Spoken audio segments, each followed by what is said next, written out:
왜 제갈량은 말을 타지 않고 수레를 선택했을까?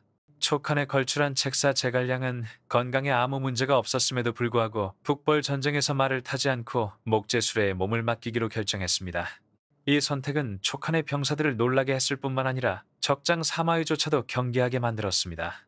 삼국시대 전장에서 말은 단순한 이동수단을 넘어 기병의 기동력을 보장하고 강력한 무기로서 수많은 전투의 승패를 좌우하던 존재였습니다. 그런데 제갈량은 왜 전말을 버리고 수레를 택했을까요? 이는 단순히 말을 탈 능력이 부족해서가 아니라 치밀한 전략이 담긴 선택이었습니다. 그는 수레에 앉음으로써 군사들과 동고동락하며 살아도 함께 죽어도 함께라는 각오를 드러냈습니다. 이는 장병들에게 강한 사기를 불어넣었고 끝까지 싸울 수밖에 없다는 결의를 다지게 했습니다.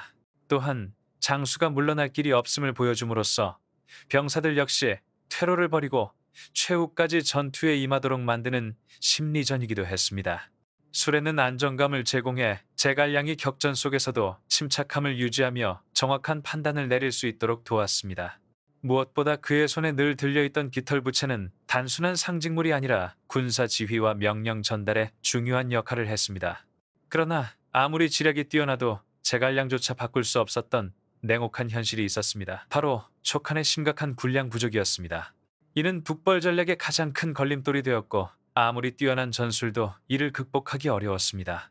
그럼에도 불구하고 그는 강력한 전략적 무기를 보유하고 있었는데 그 대표적인 것이 정예부대, 무당비였습니다. 이 부대는 날쌔고 용맹하여 동호의 명장 감령마저 쓰러뜨린 전력이 있었습니다. 제갈량과 사마이의 대결은 지략과 인내가 맞부딪히는 장기전이었으나 결국 촉한의 자원과 인재 부족이라는 구조적 한계를 뛰어넘을 수는 없었습니다. 가장 뼈아픈 패배 중 하나는 마속이 수원수yen을 잃어버려 군세가 무너지고 패전한 사건이었습니다. 비록 최종적인 승리를 거두지 못했지만 제갈량은 시대를 앞선 전략과 전술을 보여준 걸출한 군사 지도자였습니다. 그의 수레 선택은 단순한 이동수단의 차이가 아니라 병사들과 함께 끝까지 싸우겠다는 결심과 심리적 전술이 결합된 고도의 전략이었습니다. 이 결정은 훗날까지 깊은 인상을 남기며 삼국사의 상징적 장면으로 회자되고 있습니다. 제갈량, 자는 공명.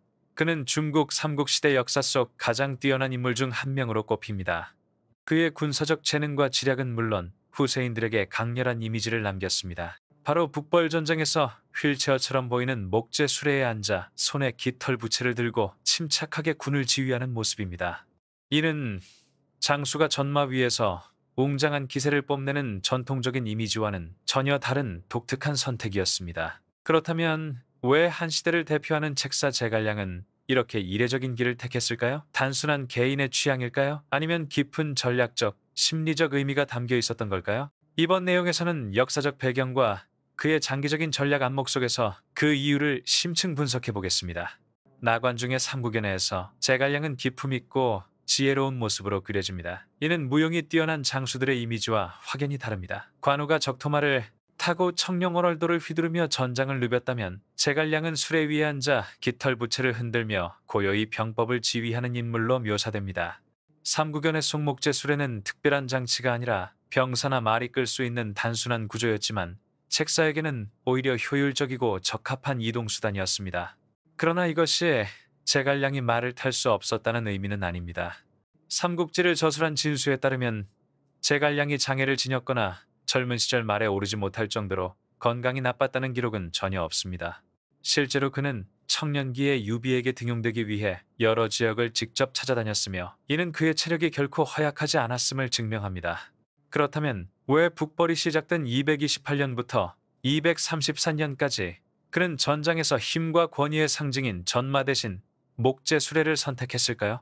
많은 학자들이 제시하는 일반적인 가설은 북벌 시기 제갈량의 건강이 크게 악화되었다는 점입니다. 삼국지에 따르면 그는 밤낮으로 군략을 세우며 과로했고 식사도 불규칙하여 결국 체력이 쇠약해졌습니다. 촉한의 황제 유선조차 그에게 휴식을 권유했지만 제갈량은 국가에 대한 책임을 이유로 이를 거절했습니다. 특히 오장원 전투 시기에는 병세가 심각해 침상에 누운 채로 군을 지휘해야 할 정도였다고 전해집니다. 이런 맥락에서 그의 수레 선택은 체력 보존을 위한 방편이었다는 설명이 제기됩니다. 하지만 이 해석만으로는 충분하지 않습니다. 228년에서 231년까지 진행된 초기 북벌 당시 제갈량은 여전히 직접 전군을 통솔할 만큼 건강했으며 진령산과 섬서지방 같은 험준한 지형을 넘나들기도 했습니다. 만약 건강이 유일한 이유였다면 그는 굳이 전선의 모습을 드러낼 필요 없이 후방에서 지휘했을 것입니다. 그러나 그는 오히려 전장의 중심에서 수레에 앉아 등장했습니다.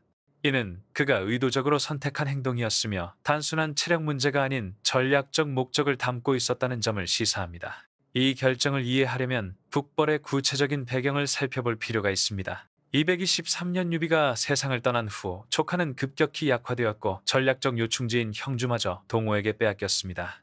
제갈량은 승상으로서 군권을 장악하고 유비의 유지를 이어 한시를 중흥시켜야 하는 중대한 책임을 떠안았습니다. 그러나 촉하는 인구도 적고 자원도 부족했으며 서촉의 험난한 지세는 군량 수송에 치명적인 제약을 주었습니다.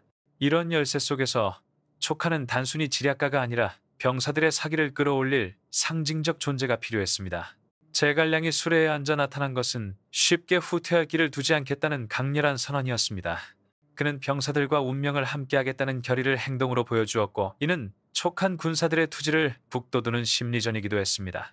이 선택은 적장 사마이에게도 심리적 압박을 가했습니다. 신중하고 노련한 전략가였던 사마이는 제갈량이 우연으로 그런 행동을 할 인물이 아님을 잘 알고 있었습니다. 더디고 취약한 수레를 택했다는 사실 자체가 사마이로 하여금 의심하게 했습니다. 혹시 이것이 함정은 아닐까? 촉군이 아직 숨겨둔 계략이 있는 것은 아닐까? 제갈량의 한 걸음 한 걸음은 단순한 이동이 아니라 상대의 판단을 흔드는 계산된 전략이었던 것입니다. 소설 삼국연애에서 이와 같은 긴장감을 잘 보여주는 대표적인 일화가 바로 오장원 전투입니다. 촉군이 위군과 대치하며 진을 치던 상황에서 제갈량은 목재 수레에 앉아 검은고를 타며 사마이를 속였습니다. 사마이는 촉군이 대규모 매복을 준비하고 있다고 착각해 감히 진격하지 못했고 이 일화는 두 전략가의 치열한 심리전을 상징적으로 보여줍니다. 비록 일부가 소설적 각색일 수 있으나 제갈량의 수레는 단순한 이동수단이 아니라 상대를 위축시키는 심리적 무기로 기능했음을 잘 드러냅니다. 심리적 효과 외에도 목재수레는 제갈량에게 실제적인 장점도 안겨주었습니다. 말을 타고 전장을 누비는 장수들과 달리 군사 지도자에게는 안정된 위치가 필요했습니다. 말은 끊임없이 제어해야 하고 체력 소모도 크지만 수레는 그를 전장의 한가운데에 고정시켜 주었습니다. 덕분에 그는 지형을 관찰하고 지도의 병력 배치를 기록하며 장수들과 논의하고 혼란 속에서도 흔들림 없이 결정을 내릴 수 있었습니다. 예컨대 기산 공략전에서도 제갈량은 수레 위에서 직접 병력의 전진을 지휘하며 명령이 정확하고 신속하게 전달되도록 했다고 전해집니다. 따라서 제갈량의 목재수레는 단순한 교통수단이 아닌 일종의 이동지휘본부였습니다. 이는 그의 리더십을 상징적으로 보여줍니다. 그는 언제나 차분하고 치밀하며 전황 전체를 통제하려는 태도를 잃지 않았습니다. 결국 이 모습은 그를 신묘한 책략가 각인지로 각인시켰고 불리한 조건조차 치밀한 계산으로 반전시키는 군사 전략가로 역사와 후세의 기억 속에 자리 잡게 했습니다. 이 전장의 배경과 삼국시대 기병의 역할, 삼국시대 220년 중국 역사상 가장 치열한 전쟁 시기 중 하나로 위초고 삼국이 분열된 광대한 영토에서 패권을 다투던 시대였습니다. 이 시기의 전쟁은 단순히 지략의 대결만이 아니라 군사력의 정면 충돌이기도 했습니다. 그 중에서도 기병은 전투 양상을 좌우하고 승패를 가르는 핵심 전력으로 자리 잡았습니다. 따라서 제갈량이 다른 장수들과 달리 말을 타지 않고 목수레를 택한 선택은 당시의 군사적 배경 속에서 더욱 두드러져 보입니다. 삼국시대에서 말은 단순한 교통수단을 넘어 힘, 속도, 기동성을 상징했습니다. 기병은 소규모 접전부터 적벽대전, 이릉대전 같은 대규모 전투까지 거의 모든 전장에서 선봉에 섰습니다. 중국의 지형은 북방의 광활한 평원, 서촉의 험준한 산악, 강남의 수로지대 등 다양했는데 말은 그 어떤 지형에서도 빠른 이동과 돌격, 추격에 큰 이점을 제공했습니다. 삼국지에 따르면 위나라는 북방 초원에 우수한 말들을 확보할 수 있었기에 강력한 기병 전력을 보유했습니다. 위의 창업자 조선은 특히 기병을 중시해 전광석화 같은 기습과 포위전을 자주 구사했습니다. 대표적인 사례가 200년 관도대전으로 조선은 기병을 활용해 원소의 보급로를 끊어 결국 그를 굴복시켰습니다. 당시의 말은 단순한 전투 자산이 아니라 장수가 권위를 과시하고 병사들을 통솔하는 상징이기도 했습니다. 촉하는 위나라처럼 풍부한 말 자원을 갖추지는 못했지만 관우, 장비, 조운 같은 명장들이 말을 이용한 전투로 유명했습니다.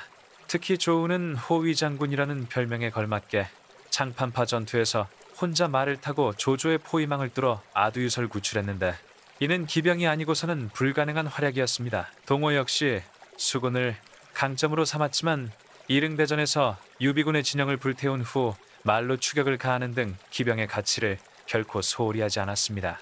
평원지대인 중원에서는 기병이 장창과 활을 갖춘 대규모 편대로 조직돼 정면 돌파전을 펼쳤습니다.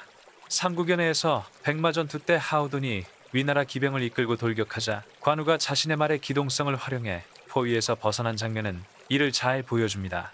반면 서촉의 험준한 산악에서는 기병 운용이 제한적이었지만 정찰과 기습, 추격에서는 여전히 필수적이었습니다. 실제로 228년 제갈량의 1차 북벌에서 조운과 등지는 기병을 이용해 위군을 교란시키며 본대의 작전을 돕기도 했습니다. 기병은 퇴각 시에도 중요했습니다. 231년 가정전투에서 마속이 장압에게 포위당해 대패한 것도 기병의 지원 부족이 원인 중 하나였습니다. 반대로 위의 사마이는 기병을 이용해 촉군의 테러를 끊고 재정비를 막아내는 전략을 즐겨 사용했습니다.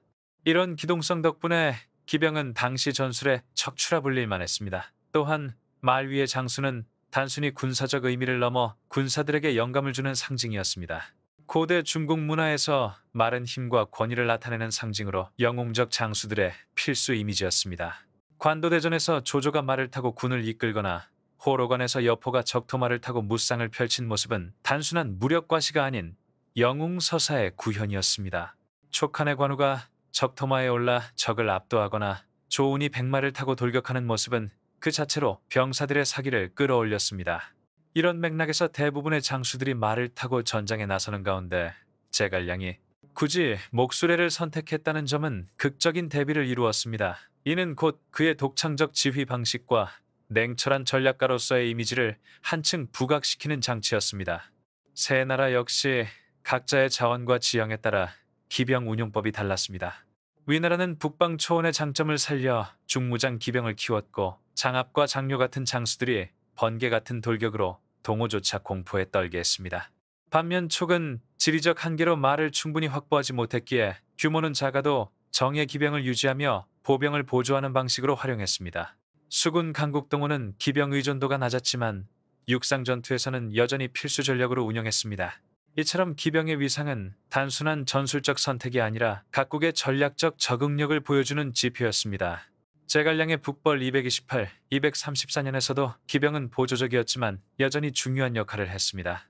진령 산맥과 섬서 지방의 험난한 산악 지형은 대규모 기병 운용을 어렵게 했고 촉은 오히려 보병과 특수부대를 활용했습니다. 그러나 정찰과 소규모 충돌에서는 여전히 말이 필요했으며 위와의 대치에서는 기동성 부족이 촉의 큰 약점으로 작용했습니다. 반대로 위의 사마이는 기병을 적극적으로 활용해 촉군의 보급로를 끊고 퇴각로를 차단했습니다.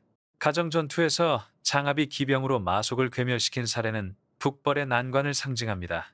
결국 기병이라는 전력 차이가 제갈량의 신중한 전략에도 불구하고 북벌이 번번이 좌절된 배경 중 하나였습니다. 3.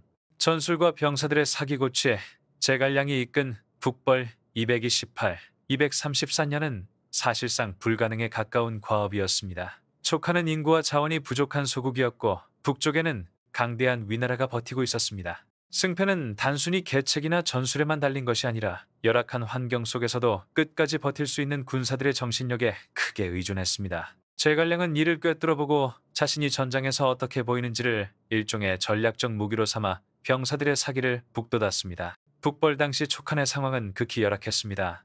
223년 백제성에서 유비가 세상을 떠난 뒤 촉한은 지도자를 잃었고 이릉대전 패배로 동호에게 큰 피해를 입었습니다. 전략 요충지였던 형주를 상실하면서 촉은 험준한 서촉 산악지대에 고립되었습니다. 인구는 적고 식량은 부족했으며 험난한 산악지형은 군수 보급을 끊임없이 위협했습니다. 제갈량은 이런 현실 속에서 단순한 명령으로는 병사들을 끝까지 끌고 갈 수 없음을 알았습니다. 그는 자신이 직접 전장의 모습을 드러내어 촉하는 결코 물러서지 않는다는 신호를 보내야 했습니다. 일반적으로 장수들은 전투 중 안전한 후방에 머무르거나 위급하면 말을 타고 재빨리 후퇴할 수 있는 대비책을 마련했습니다. 그러나 제갈량은 달랐습니다. 그는 병사들 눈에 항상 보이는 위치에서, 그것도 목수레 위에 앉아 진두지휘했습니다. 이는 단순히 불리한 상황 속에서의 상징적 행동이 아니라 나 역시 물러설 길이 없다, 승리하거나 함께 죽을 뿐이다라는 강력한 메시지였습니다. 이러한 선택은 심리적으로 큰 효과를 발휘했습니다. 병사들은 위험을 무릅쓰고 전장에 몸을 내던진 승상의 모습을 보며 자신들이 결코 홀로 싸우는 것이 아님을 깨달았습니다.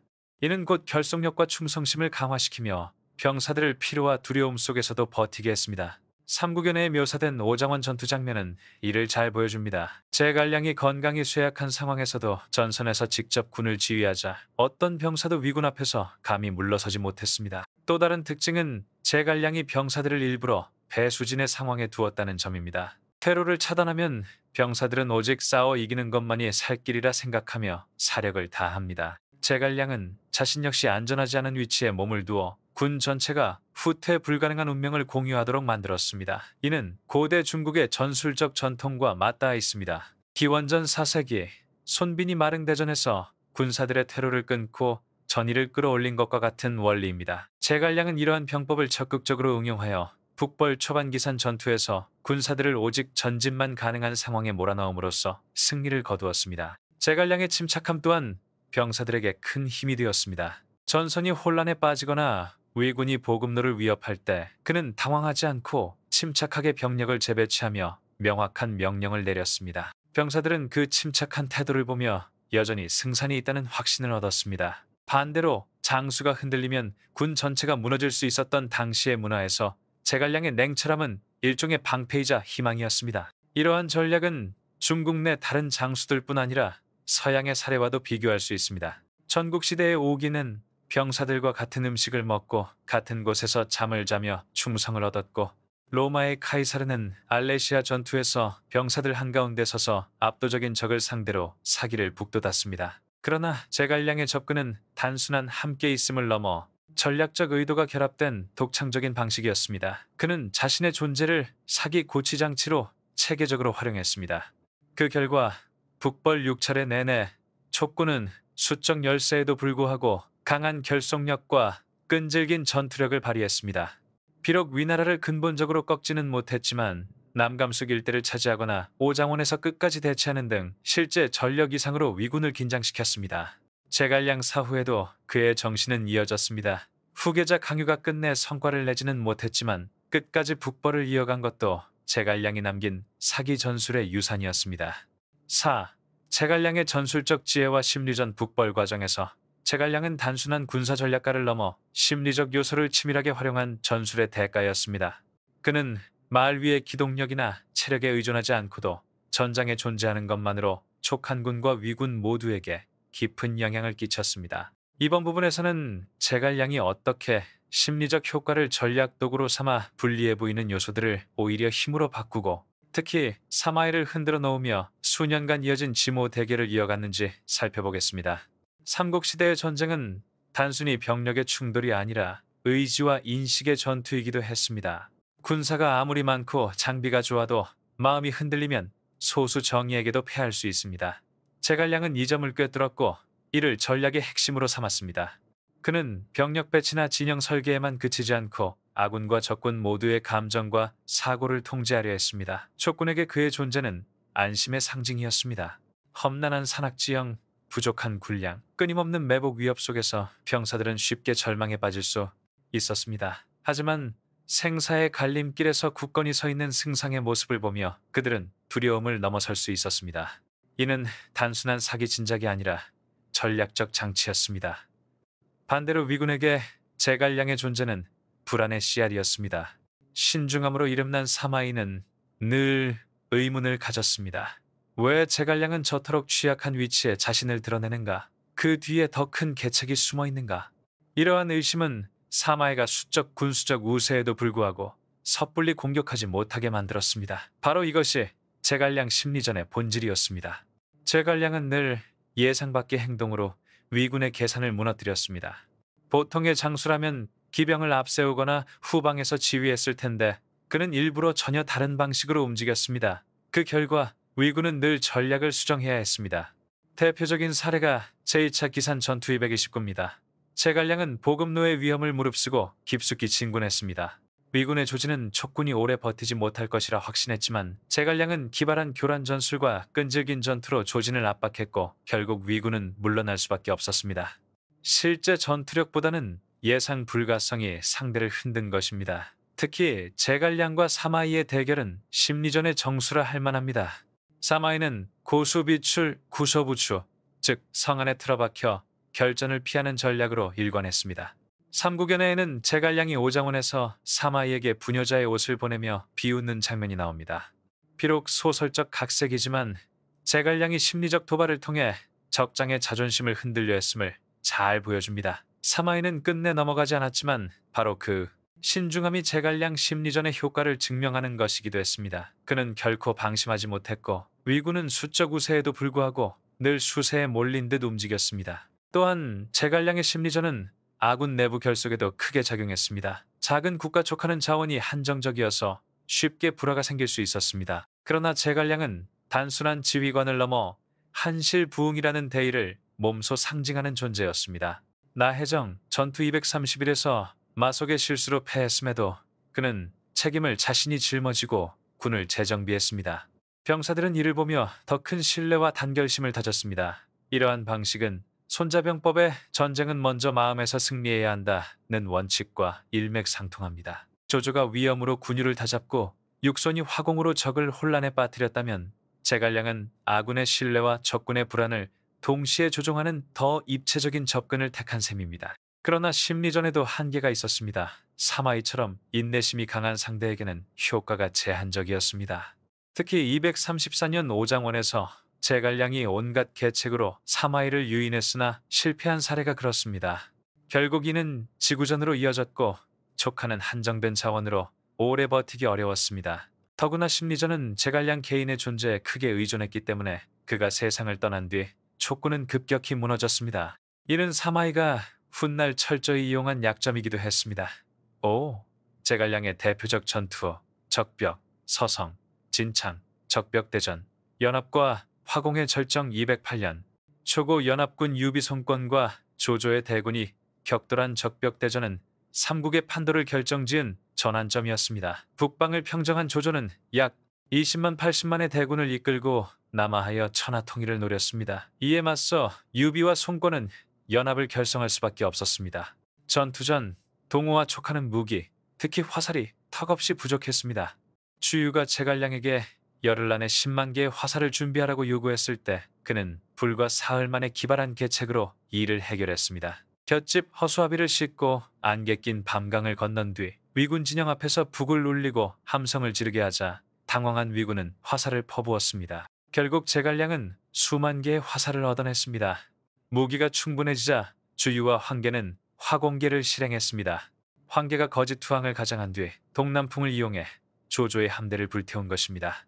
쇠사슬로 묶인 위군의 전함은 한순간에 불길에 휩싸였고 조조는 대패를 당해 북으로 퇴각했습니다. 이 전투는 조조에게 치명적인 패배였으며 위초고 삼국의 세력 균형을 확립하는 계기가 되었습니다. 서성 전투, 절묘한 공성계 228년 제2차 북벌 때 제갈량은 사마이와 맞섰습니다. 촉군이 후퇴하는 과정에서 서성이 중요한 방어 거점이 되었으나 성에는 약 500명의 병력만 남아 있었습니다. 반면 사마이는 15만 대군을 이끌고 다가오고 있었습니다.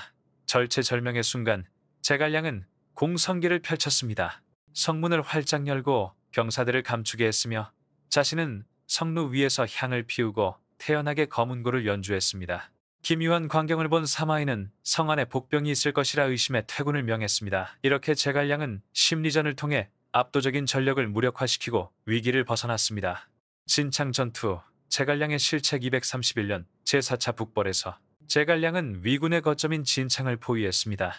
성은 하후무 장수, 곽초 혹은 학초 등이 지키고 있었으며 병력은 1,000명 남짓에 불과했습니다. 하지만 성은 철저히 보강되어 있었고 지형 또한 험준했습니다. 촉군은 10배의 병력으로 20일 넘게 공격했으나 성을 함락시키지 못했습니다.